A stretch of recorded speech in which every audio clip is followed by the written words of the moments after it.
મિત્રો, પાઠ પહેલો પૂરો થયો. હવે પાઠ 6 શરૂ કરીએ છીએ. બજાર. આપણે આ પરિસ્થિતિ સાથે જોડાયેલા છીએ અને પાઠ પણ સહેલો છે, એટલે ઝડપથી યાદ રહી જાય એવો છે. તો આમ આપણે હવે પાઠ 6માં બજાર જોશું. તો એમાં આપણને બજારનો અર્થ, બજાર કોને કહેશું, એમાં કયા કયા સુવિધાઓ હોય, કોણ એની હારે સંકળાયેલું છે, બજારનો હેતુ શું, આ બધી બાબતોનો આપણે એમાં અભ્યાસ કરવાનો છે. પછી બજારના ઘટકો એટલે એના લક્ષણો. તો એમાં કયા કયા પ્રકારના ઘટકો મહત્વના છે અને એ સિવાય બજાર અસ્તિત્વમાં આવી શકે નહીં. તો લક્ષણ સ્વરૂપે પૂછી શકે અને ઘટકો સ્વરૂપે પણ પૂછી શકે છે. તો એમાં ખરીદનારા અને વેચનારા એનો શું ફાળો છે બજારમાં, શા માટે મહત્વના, એ બાબતની ચર્ચા કરવાની રહેશે. બજારમાં વસ્તુઓ કે સેવાઓ આવશ્યક છે, કારણ કે એ સિવાય બજાર ઉદ્ભવે નહીં. તો એ બાબત પણ આપણને આમાં દર્શાવવામાં આવે છે. સંપર્ક. તો બજારના બે પક્ષકારો ખરીદનાર અને વેચનાર વચ્ચે સંપર્ક હોવો આવશ્યક છે, કારણ કે એ સિવાય ખરીદ વેચાણનો સોદો ન થાય, એટલે બજાર અસ્તિત્વમાં આવે નહીં. તો સંપર્ક શા માટે, કેવી રીતે, એ બધી બાબત આપણે આમાં તપાસવાની. પછી કિંમત. વસ્તુ કે સેવાની કિંમત પણ ખરીદનાર ને વેચનાર બંને માટે મહત્વની છે. તો એની વિશે પણ આમાં આપણને જાણકારી આપવામાં આવશે. તો કિંમત કેવી હોવી જોઈએ, શા માટે કિંમત મહત્વની છે, તો એ બાબતની પણ જાણકારી આમાં આપવામાં આવશે. પછી બજાર સ્થિતિ અંગેની જાણકારી. બજાર કયા પ્રકારનું છે, અત્યારે કઈ પરિસ્થિતિ છે, તેજી છે, મંદી છે, અને એમાં ગ્રાહકની અને ખરીદનાર અને વેચનાર બંનેની કેવી પરિસ્થિતિ છે, એમની વર્તણૂક કેવી છે, તો એ બાબતની પણ આપણને આમાં જાણકારી આપવામાં આવશે. પછી બજારનું વર્ગીકરણ. તો બજાર કયા કયા પ્રકારના હોઈ શકે, તો એ અંગે આપણને એના પ્રકારો આપવામાં આવેલા છે. તો બજારના વર્ગીકરણની અંદર પહેલો મુખ્ય મુદ્દો સ્થાન આધારિત બજાર. તો એમાં સ્થાનિક બજાર એટલે કે આપણા વિસ્તાર પૂરતું બજાર, પ્રાદેશિક એટલે આપણા પ્રદેશ પૂરતું, રાજ્ય પૂરતું બજાર, રાષ્ટ્રીય એટલે આપણા દેશ પૂરતું બજાર, અને આંતરરાષ્ટ્રીય એટલે વિશ્વ બજાર. તો આ બધાનો આપણે એમાં અભ્યાસ કરવાનો છે. કઈ કઈ વસ્તુઓનું ખરીદ વેચાણ એમાં થઈ શકે છે અને એમાં એની માંગ કયા પ્રકારની હોય, આ બધી બાબતો આપણે આ બજારના પ્રકારોની અંદર એટલે કે વર્ગીકરણમાં સમજવાની રહેશે. પછી જથ્થા આધારિત બજાર. તો જથ્થા આધારિત બજારની અંદર આપણે જોશું કે ભાઈ જથ્થાબંધ અને છૂટક વેપાર. તો આ બંને કયા પ્રકારના બજાર છે, ગ્રાહક સાથે કયું બજાર વધુ સંકળાયેલું છે, તો એ અંગેની માહિતી આપણને જથ્થા આધારિત બજારમાં આપવામાં આવશે. જથ્થાબંધ બજાર કોને કહેવાય, શા માટે મહત્વનું, છૂટક બજાર કોને કહેવાય, શા માટે મહત્વનું, તો એ બધી બાબતોની આપણે આમાં ચર્ચા કરવાની રહેશે. પછી બીજો પ્રકાર આવ્યો, ત્રીજો પ્રકાર આવ્યો હરીફાઈ આધારિત. પહેલો સ્થાન, બીજો જથ્થા, ત્રીજો હરીફાઈ આધારિત બજાર આવ્યું. તો એમાં પૂર્ણ હરીફાઈ, એની વ્યાખ્યા, એના લક્ષણો. તો અસંખ્ય વેચનાર અને અસંખ્ય ખરીદનાર હરીફાઈ છે, એટલે આ પરિસ્થિતિ રહેવાની, તે કોઈ મર્યાદા હોય નહીં. વસ્તુઓ એક સરખી ગુણવત્તાવાળી, ગુણધર્મવાળી છે. પેઢીઓ ગમે ત્યારે આવે, ગમે ત્યારે પાછી પેઢી નીકળી પણ શકે, તો મુક્ત અવરજવર. બંને પક્ષકારોને, પેઢી અને ગ્રાહકને બેયને બજાર અંગેનું સંપૂર્ણ જ્ઞાન હોય છે, તો એ બાબત પણ આમાં દર્શાવેલી છે. ઉત્પાદનના સાધનો સંપૂર્ણ ગતિશીલ હોય છે, એટલે ઉત્પાદનનું કોઈ પણ સાધન ગમે ત્યાં આપણે રોકી શકીએ છીએ. જમીન, મૂડી, શ્રમ અને નિયોજકનો કોઈ પણ વ્યક્તિ કોઈ પણ રીતે ઉપયોગ કરી શકે છે બજારમાં, તો એ સંપૂર્ણ ગતિશીલ છે, એની ઉપર કોઈ નિયંત્રણ નથી.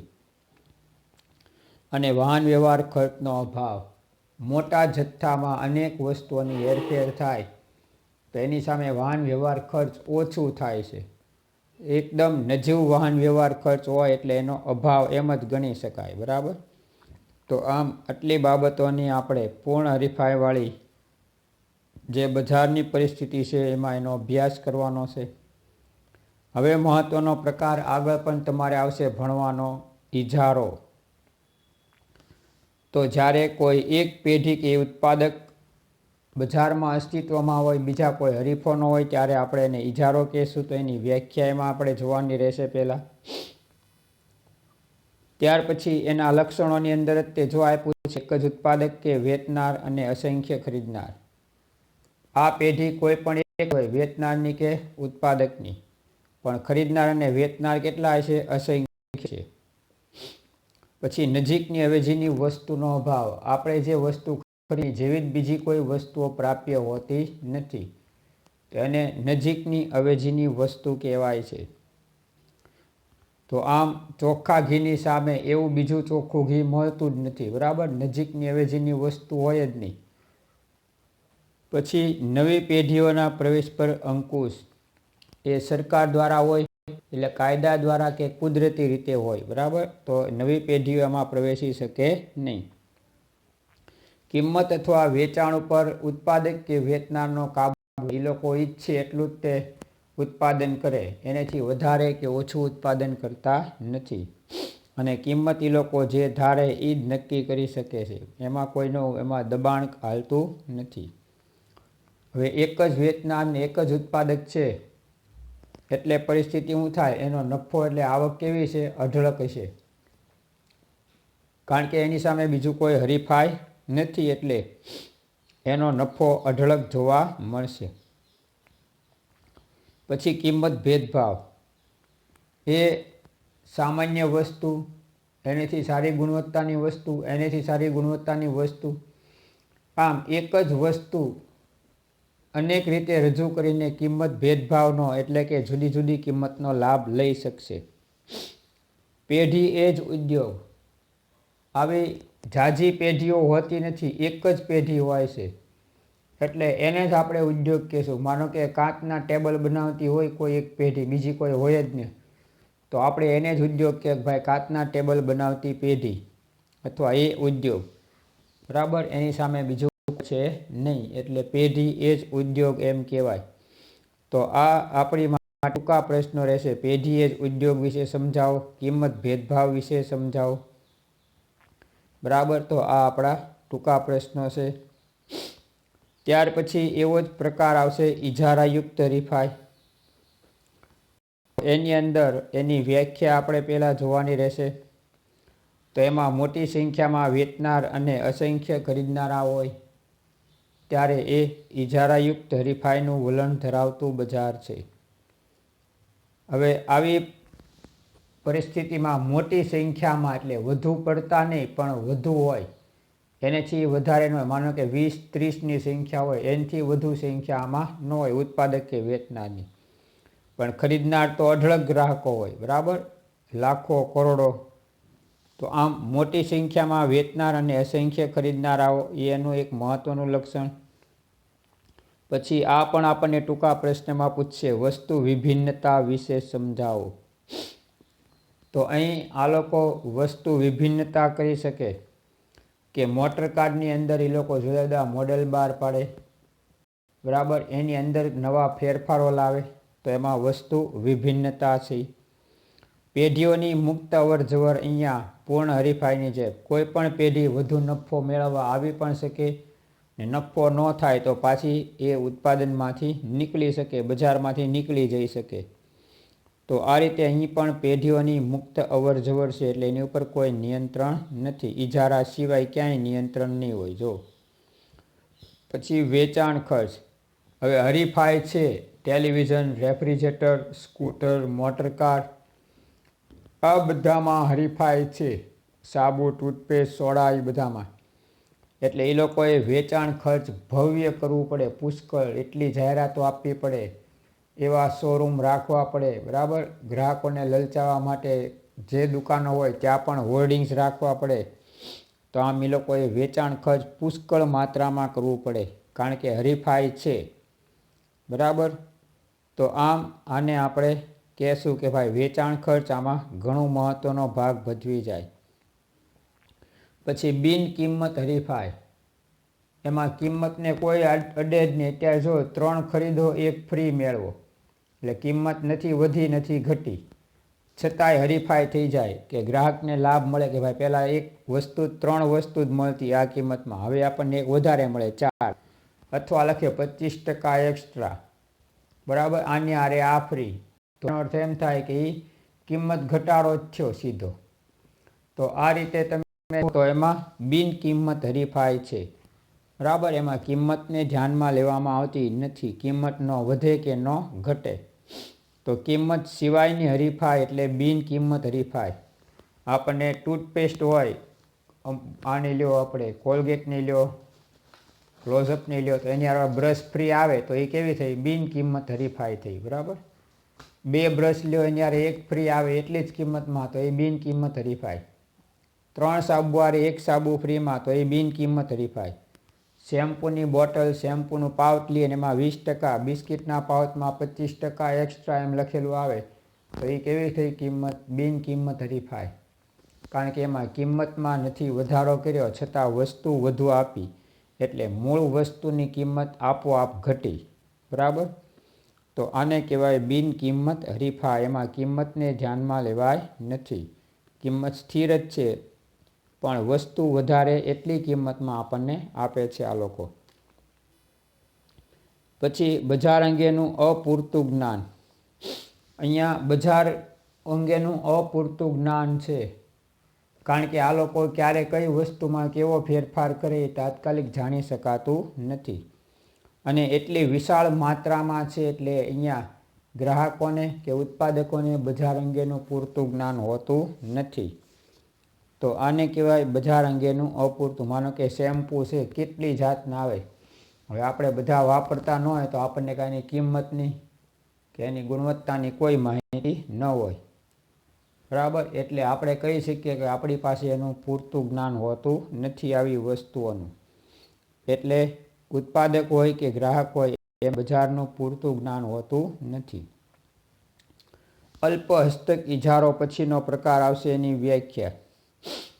તો અહીંયા જ્યારે થોડા વેચનાર અને અસંખ્ય ખરીદનારા હોય ત્યારે એને અલ્પ હસ્તક ઇજારો કહેવાય છે. અલ્પ એટલે થોડો ઇજારો, વધુ પડતો નહીં, સંપૂર્ણ ઇજારો નહીં. તો એમાં થોડાક વેચનારા હોય, ઝાઝા ન હોય, 5, 10, 20, અને અસંખ્ય ખરીદનારા હોય, બરાબર. ત્યારે આપણે એને અલ્પ હસ્તક ઇજારો કહેશું. આમાં હરીફાઈની હોય ઝાઝી, બરાબર. સમાન ગુણી કે નજીકની અવેજીની વસ્તુઓ, મોટર કાર બનાવતા હોય, બરાબર. તો એ લોકો જુદી જુદી કંપનીવાળા મોટર કાર તો બનાવશે જ તે, પણ બધાના મોડલમાં ફેર હશે. થોડોક એ લોકો ડ્રાઇવિંગ સીટમાં, આમાં તેમાં, એન્જિનમાં બધામાં ફેર રાખે. જેમ સ્કૂટરમાં તમે જો પ્લેઝર છે, એક્ટિવા છે, બરાબર. પછી ઓલા બજાજવાળાએ બીજા બહાર પડ્યા એવા બધા સ્કૂટરમાં, ઇલેક્ટ્રિક ગાડીમાં, તો બધામાં થોડા ઘણા ફેરફારો એવી રીતે આવતા રહે. તો એને કહેવાય વસ્તુઓ સમાન ગુણધર્મવાળી છે અને નજીકની અવેજીની છે. ઇલેક્ટ્રિક બાઇક લ્યો તો હવે અત્યારે મોંઘી આવવા માંડી ને એમાંય ઘણા એવા ફેરફાર આવી ગયા જે અત્યારના સ્કૂટરની હારોહાર હરીફાઈમાં ઉતરી શકે. એજ એવી આપવા માંડી, સ્પીડે એવી આપવા માંડી, બરાબર. તો આમ આ બધી બાબતને જોઈએ તો એ નજીકની અવેજીની વસ્તુ કે સમાન ગુણધર્મવાળી વસ્તુ થઈ ગઈ. તો એમાં થોડા ઘણા ફેરફાર કરશે આ લોકો. પછી પેઢીઓનો પ્રવેશ. આમાં પેઢીઓનો પ્રવેશ મુક્ત હોય છે, કોઈ પણ પેઢી આવી શકે છે અને કોઈ પણ પેઢી જઈ શકે છે, પણ એ મર્યાદિત પ્રમાણમાં હોય છે. કારણ કે થોડાક જ વેચનાર અને થોડાક જ ખરીદનાર, થોડાક જ વેચનાર કે ઉત્પાદકો છે, એટલે આમાં ઝાઝા વ્યક્તિઓ આવી શકશે નહીં. બરાબર. કારણ કે વસ્તુઓ સમાન ગુણી કે નજીકની અવેજીની છે, એટલે જે લોકો એમાં ઉત્પાદનમાં રસ ધરાવતા હોય, નફો મેળવવા ઈચ્છતા હોય, તો એ લોકો પરિસ્થિતિ એવી છે, બજારને જોઈને એમાં પ્રવેશ કરશે, એ પહેલાં પ્રવેશ કરશે નહીં. પછી વેચાણ ખર્ચ. આ પરિસ્થિતિમાં પણ વેચાણ ખર્ચ મહત્ત્વનું છે, કારણ કે સમાન ગુણી કે નજીકની અવેજીની વસ્તુઓ ઉપલબ્ધ છે, એટલે વેચાણ ખર્ચ તો કરવું જ પડે આ લોકોએ. બરાબર. શોરૂમમાં બધામાં એ લોકોએ ગ્રાહકોને આકર્ષવા માટે વેચાણ ખર્ચ કરવું પડે છે. તો આમ આને કહેવામાં આવે કે વેચાણ ખર્ચ પણ આ એક બાબત છે એની. પછી પરસ્પર અવલંબન. આ એક ટૂંક નોંધમાં પૂછશે, ટૂંકા પ્રશ્નમાં પૂછશે. પરસ્પર અવલંબન એટલે શું? માનો કે એક કંપની છે મારુતિ, બરાબર, એની સામે ટાટાવાળો મોટર કાર બનાવે, તો જ્યારે મારુતિનું નવું મોડેલ બહાર પડે ત્યારે આ લોકોએ શું કર્યું હોય, એ બધું પહેલાં તપાસી લે જેવું મોડેલ બહાર થાય એટલે, અને પછી એની કરતાં એડવાન્સ મોડેલ ટાટાવાળો બહાર મૂકે કે ભાઈ આણે આટલી વસ્તુ આપી, એની કરતાં અમે વધારે વસ્તુ આપશું. એટલે એ લોકોમાં શું થાય, એકબીજા પર અવલંબન, કે જ્યારે એક નવી પેદાશ બહાર આવી તો એનું અવલોકન નિરીક્ષણ કરી અને નવી પેદાશ એની કરતાં પણ વધુ સારી પેદાશ એ લોકો બજારમાં મૂકે છે. તો આમ દરેક પેઢી એકબીજા પર અવલંબિત છે કે આણે શું ફેરફાર કર્યા, હવે આપણે કેવા કરવા, તો એને જોઈને એની આધારિત ફેરફાર થતા હોય છે. LED ટીવી અત્યારે બહાર પડી ગયા, બરાબર, તો એને પણ બધા એકબીજાને જોઈને એમાં એડવાન્સ ટેકનોલોજી લાવતા ગયા કે આણે આટલા ફેરફાર કર્યા, તો હવે આપણે નવા ક્યાંક ફેરફાર કરવાથી ગ્રાહકો વધુ આપણી તરફ વળે. તો આમ કહી શકીએ કે ભાઈ એક બીજી પેઢી એકબીજા પર કેવી થઈ, અવલંબિત થઈ. એમનું નિરીક્ષણ કરી, એમની પેદાશોનો અભ્યાસ કરી અને પછી નવી પેદાશો બજારમાં મૂકવાની હોય છે. તો આમ એ લોકો એકબીજા પર અવલંબિત છે. પછી કિંમત ચુસ્તતા. પેઢીઓ વધુ ગ્રાહક આકર્ષવા માટે અમુક હદ સુધી કિંમત ઘટાડે, પણ અમુક હદ પછી એ લોકો કિંમત જો ઘટાડે તો નફામાં ઘટાડો થઈ જાય, એમને કાંઈ મળે નહીં. એટલે ત્યાર પછી એ લોકો અમુક હદ સુધી કિંમત નહીં ઘટાડે તો એને કહેવામાં આવે કિંમત ચુસ્તતા. અહીંયા માંગ રેખા ખાંચવાળી આવે, બરાબર. પહેલાં કિંમત ઘટી અને પછી કિંમત સ્થિર થઈ ગઈ, તો આ રીતે કહેવાય. અહીંયા માંગ રેખા, આપણે આકૃતિ જોશું ત્યારે એમાં જોશું કે ભાઈ માંગ રેખા ખાંચવાળી આવશે. પેઢીઓ એક પેઢી પહેલાં શરૂઆત કરે કિંમત ઘટાડવાની, તો બીજી પેઢીઓએ પણ કિંમત ધીમે ધીમે ઘટાડવી પડે. માનો કે ટાટા મોટરની કિંમત ઘટાડે તો મારુતિ છે, બીજી બધી કંપનીઓએ પણ એમાં ઘટાડો કરવો પડે. પણ ટાટાવાળા વધુ ઘટાડતા જાય તો પછી બીજી કંપનીને જો નફો ન મળે એમ હોય તો એ લોકો પછી કિંમત ઘટાડવાનું વલણ બંધ કરી દે, અને જે કિંમત છેલ્લી નક્કી કરી એ કિંમતને જ વળગી રહે, ઘટેલી છેલ્લી કિંમતને, તો એને કહેવાય કિંમત ચુસ્તતા. એટલે હવે એ કિંમત વધુ પડતી ઘટાડશે નહીં. ભલે ઓલી પેઢી ટાટાવાળો હવે ગમે એવી કિંમત ઘટાડે, બીજી પેઢીઓ હવે કિંમત ઘટાડશે નહીં. તો આ પરિસ્થિતિને કિંમત ચુસ્તતા તરીકે ઓળખવામાં આવી છે. અને કિંમત ચુસ્તતાને કારણે પેઢીમાં માંગ રેખા ખાંચવાળી આપણને પ્રાપ્ત થશે, આકૃતિ દોરીએ ત્યારે, બરાબર. તો આ રીતે આપણે અહીંયા આટલી બાબતોનો એમાં અભ્યાસ કરવાનો છે. તો આ બજાર, હું અને તમે બધાય બજાર સાથે સંકળાયેલા છીએ. સામાન્ય રીતે કોઈ પણ વસ્તુ આપણા જીવન જરૂરી હોય કે મોજ શોખની હોય, આરોગ્યલક્ષી હોય, કોઈ પણ ચીજ વસ્તુઓની ખરીદી માટે આપણે બજારનો આશરો લેવો પડે છે. બજાર એ ગ્રાહક અને ઉત્પાદક કે વેચનાર દ્વારા બનેલું એક એવું ઘટક છે જેના દ્વારા સેવાઓ અને વસ્તુઓ એકબીજા પાસેથી એકબીજા પાસે પહોંચે છે. ઉત્પાદક પાસેથી વેચનાર, વેચનાર પાસેથી ગ્રાહક સુધી બજારમાં વસ્તુઓ પહોંચે. તો આમ અંતિમ ગ્રાહક સુધી જ્યારે વસ્તુઓ પહોંચે ત્યારે બજાર એ પૂર્ણ થયું કહેવાય. બરાબર, ગ્રાહકો સુધી જ્યાં સુધી વસ્તુ ન પહોંચે ત્યાં સુધી બજાર અસ્તિત્વમાં છે નહીં, એમ જ કહેવાય. પણ જેવું અંતિમ ગ્રાહકો સુધી વસ્તુ પહોંચે ત્યારે બજારની કામગીરી પૂર્ણ થઈ કહેવાય. તો બજારનો હેતુ શું? કે ઉત્પાદિત વસ્તુઓ જરૂરિયાતવાળા ગ્રાહકો સુધી પહોંચાડવાની વ્યવસ્થા એ બજાર છે. એના મુખ્ય બે ઘટકો આપણે ગણ્યા, ખરીદનાર અને વેચનાર. આ બે ઘટક હોય તો જ બજાર અસ્તિત્વમાં રહી શકે, નહીંતર બજારનો કોઈ હેતુ હોતો નથી. તો આમ કોઈ ચોક્કસ સ્થળ અને સમયે જ્યારે વસ્તુના ખરીદ વેચાણ માટે આપણે જ્યારે કોઈ જગ્યાએ જઈએ ત્યારે એને આપણે બજાર કહેતા. અર્થશાસ્ત્રમાં બજારને સ્થળ કે કાળ સાથે કોઈ સંબંધ નથી. આ ધ્યાન રાખવાનું. જે સ્થળે ખરીદનાર અને વેચનાર એકત્રિત થઈ અને ખરીદ વેચાણનો સોદો કરે ત્યારે ત્યાં બજાર અસ્તિત્વમાં આવે. આપણા ઘર પાસે ફેરૈયાઓ આવે છે, બરાબર, જુદી જુદી વસ્તુઓ વેચવા, તો ત્યાં બજાર અસ્તિત્વમાં આવી જાય. કારણ કે આપણે કાંઈ બહાર બજારમાં જતા નથી, આપણા ઘર પાસે 5-10 જણા આવ્યા, આપણા આડોશી પડોશી, અને એમણે વસ્તુઓ લીધી અને ફેરૈયાએ વસ્તુ એમને વેચી આપણને બધાને, તો ત્યાં બજાર અસ્તિત્વમાં આવ્યું કહેવાય. કારણ કે અહીં ખરીદ વેચાણનો સોદો થાય છે, એટલે અહીં બજાર અસ્તિત્વમાં આવશે. તો આમ આપણો જે સામાન્ય ખ્યાલ છે એ ભૌગોલિક વિસ્તારને મહત્ત્વ આપે છે કે ભાઈ લોખંડ બજાર, ગોળ બજાર, શાક માર્કેટ, સોની બજાર, બરાબર, કાપડ બજાર.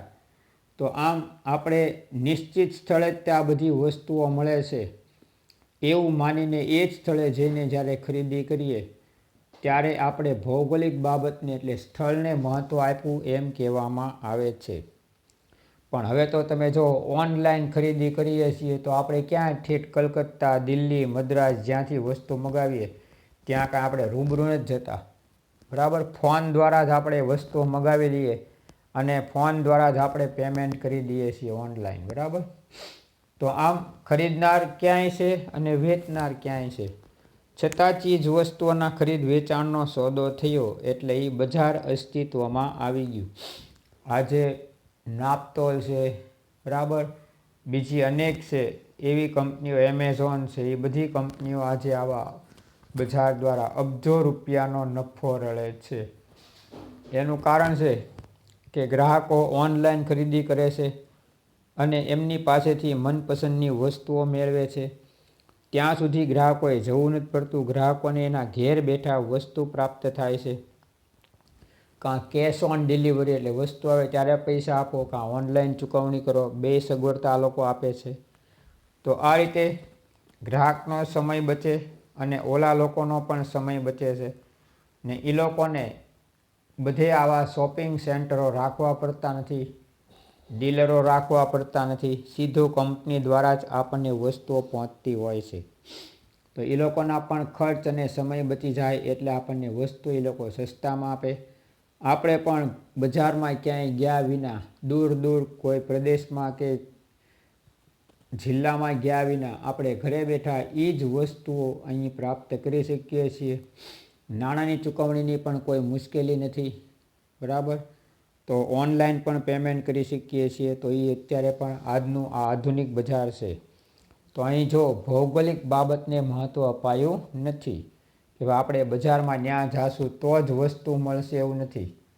હવે આપણે ઘેર બેઠા ખરીદીની તક પણ આવા મોબાઈલ કે કોમ્પ્યુટર દ્વારા મેળવી શકીએ છીએ. તો અહીં પણ બજાર અસ્તિત્વમાં આવ્યું છે એમ કહી શકાય. સામાન્ય રીતે જે સ્થળે વસ્તુ કે સેવાનું ખરીદ વેચાણ થાય છે તેને આપણે બજાર કહીએ છીએ. જો અહીં સ્થળને મહત્ત્વ આપ્યું, શાક માર્કેટમાં જાય તો જ શાક મળે, નહીંતર મળે નહીં. સોની બજારમાં જાય ને ત્યાં આપણે શાક ગોતીએ તો ત્યાં શાક ન હોય, બરાબર. શાક માર્કેટમાં સોનું ચાંદી લેવા જાય તો ત્યાં એ ન મળે. નિશ્ચિત સ્થળે જ નિશ્ચિત વસ્તુઓ પ્રાપ્ત થાય અને ત્યાં જ વસ્તુઓનું ખરીદ વેચાણ કરી શકીએ તો એ આપણી માટે બજાર છે એમ કહી શકાય. તો આમ જે સ્થળે વસ્તુઓ કે સેવાઓનું ખરીદ વેચાણ થાય છે તેને આપણે બજાર તરીકે ઓળખીએ છીએ. અહીંયા આપણે સ્થળને મહત્ત્વ આપેલું છે. આપણો બજાર વિશેનો ખ્યાલ એક ભૌગોલિક વિસ્તાર પૂરતો મર્યાદિત છે. જો અહીંયા મેં હમણાં કીધું કે ભાઈ શાક માર્કેટ એટલે ચોક્કસ ભૌગોલિક વિસ્તાર છે, બરાબર. એવી જ રીતે સોની બજાર, કાપડ બજાર, લોખંડ બજાર, અનાજ માર્કેટ, તો એ બધા કેવા થયા? નિશ્ચિત બજાર છે. અને એ નિશ્ચિત બજાર છે તો ત્યાં સ્થળને મહત્ત્વ આપ્યું કે ભાઈ શાક માર્કેટ અહીંયા જ હોય તો આપણે ત્યાં જ જવું પડે. સોની બજાર તો કે અહીંયા જ છે તો આપણે ત્યાં જ જવું પડે એ લેવા. તો અહીંયા આપણે ભૌગોલિક વિસ્તારને મહત્ત્વ આપેલું છે. એટલે કહેવાય કે અહીંયા સ્થળને મહત્ત્વ આપ્યું છે. પણ અર્થશાસ્ત્રમાં અર્થ બતાવે છે કે બજારનો ખ્યાલ વિસ્તૃત છે. એટલે કે બજારને સ્થળ કે કાળ સાથે કોઈ સંબંધ નથી. હમણાં મેં તમને સમજાવ્યું. અર્થશાસ્ત્રમાં વસ્તુ કે સેવાના ખરીદ વેચાણના હેતુથી ખરીદનાર અને વેચનાર એકબીજાના પ્રત્યક્ષ કે પરોક્ષ સંપર્કમાં આવે તે વ્યવસ્થા એટલે બજાર. જો અહીંયા હમણાં મેં તમને કીધું, સ્થળ કોઈ પણ હોય, સમય કોઈ પણ હોય, પણ ખરીદનાર અને વેચનાર બંને વસ્તુ કે સેવાના ખરીદ વેચાણના હેતુથી એકબીજાના સંપર્કમાં આવે, જે સ્થળે એ લોકો સંપર્કમાં આવે ત્યાં બજાર અસ્તિત્વમાં આવે. મેં કીધું હતું આ ઘર પાસે ફેરૈયા આવે અને આપણે અહીં ખરીદ વેચાણની પ્રક્રિયા એની સાથે કરીએ, બરાબર. તો અહીં સોદો થયો ખરીદ વેચાણનો, તો અહીંયા બજાર અસ્તિત્વમાં આવ્યું એમ કહી શકાય. તો આ રીતે અહીં કહેવાય કે બંને એકબીજાના પ્રત્યક્ષ કે પરોક્ષ સંપર્કમાં. આ ઓનલાઈન ખરીદીની વાત આવી તો પરોક્ષ થઈ ગયું. જો આપણે દિલ્હી, મદ્રાસ, કલકત્તા એ બધી જગ્યાએ કાંઈ ખરીદી માટે જતા નથી, તો એ પરોક્ષ સંપર્ક થયો, છતાં બજાર અસ્તિત્વમાં આવ્યું. તો આમ આપણે કહીને નાપતોલમાં આટલું બજાર છે આનું, પછી એમેઝોનમાં આટલાનો બજાર છે આનું, બરાબર. તો આ રીતે પરોક્ષ સંપર્કમાં આપણે આવ્યા અને ખરીદ વેચાણ કર્યું તો ત્યાં સ્થળને મહત્ત્વ અપાયું નથી. પણ ઘર પાસે ફેરૈયાઓ આવે અને આપણે વસ્તુનું ખરીદ વેચાણ કરીએ ત્યારે એને કહેવાય પરોક્ષ બજાર નહીં પણ પ્રત્યક્ષ. ખરીદનાર અને વેચનાર બંને એકબીજા સાથે પરોક્ષ રીતે નહીં પ્રત્યક્ષ રીતે મળ્યા છે, બરાબર. એટલે એ પ્રત્યક્ષ બજાર અસ્તિત્વમાં આવ્યું. પણ કોઈ પણ રીતે તમે જો પ્રત્યક્ષ હોય કે પરોક્ષ, પણ ખરીદ વેચાણનો સોદો થવો જોઈએ તો જ બજાર અસ્તિત્વમાં આવ્યું કહેવાય. જો ખરીદ વેચાણનો સોદો ન હોય કે ન થાય તો બજાર અસ્તિત્વમાં આવે નહીં. પ્રોફેસર સેમ્યુઅલ્સનના શબ્દોમાં કહીએ તો બજાર એટલે એક એવી પ્રણાલી કે જ્યાં ખરીદનાર અને વેચનાર વસ્તુ અને સેવાની કિંમત અને જથ્થા એટલે કે પ્રમાણે નક્કી કરવાના હેતુથી એકબીજાના સંપર્કમાં આવે છે. હવે અહીં સેમ્યુઅલ્સને આપણને એક બાબત સ્પષ્ટ કીધી કે વસ્તુની અને સેવાની કિંમત નક્કી થાય અને એની સામે જથ્થાનું પ્રમાણ એટલે આટલી કિંમતમાં કેટલી વસ્તુ કઈ આવશે, તો એ બાબત નક્કી થાય ત્યારે જ તે વેચાણ કે ખરીદનો સોદો થાય, બરાબર. આપણે કહીએ ભાઈ આ બટેટા તો કે 40 રૂપિયા કિલો, તો આપણને કિંમત પરવડે, વેચનારને કિંમત પરવડે, એટલો જથ્થો એને પરવડે તો આપણને એ આપે અને આપણે ખરીદીએ તો એ બજાર અસ્તિત્વમાં આવ્યું. અને આપણે એ હેતુથી જ એકબીજાના સંપર્કમાં આવીએ છીએ કે ભાઈ આપણે આપણી કિંમતમાં ખરીદી શકીએ, સામે વેચનાર એની કિંમતમાં એ વેચી શકે અને નફો મળે એમ. તો અહીં વસ્તુની કે સેવાની કિંમત થઈ અને જથ્થાનું પ્રમાણે નક્કી થયું, બરાબર. અને એ હેતુથી બંને પક્ષકારો એકબીજાના સંપર્કમાં આવ્યા કે ભાઈ આપણે આમ કરવું છે, આ વસ્તુ આટલી કિંમતે વેચવી છે. એવી જ રીતે ખરીદનારને આટલા જથ્થામાં આ વસ્તુ ખરીદવી છે, તો એ બંને એકબીજાની સાથે પરામર્શ કરીને સોદો કરીને આ બાબત નિશ્ચિત કરશે, બરાબર, એટલે બજાર અસ્તિત્વમાં આવશે. પણ અહીંયા જો સંપર્કમાં આવ્યા છે એ પ્રત્યક્ષ સંપર્ક હોય કે પરોક્ષ સંપર્ક હોય, એટલે અહીં પણ બજાર એવી રીતનું આવ્યું અસ્તિત્વમાં કે ભાઈ પ્રત્યક્ષ સંપર્ક હોય કે પરોક્ષ, પણ વસ્તુ કે સેવાના જથ્થાને અને કિંમતને ધ્યાનમાં લઈને એ લોકોએ બજાર અસ્તિત્વમાં લાવ્યું છે. તો આ રીતે અહીં બજારનો આ ખ્યાલ વિસ્તૃત છે એમ કહેવાય.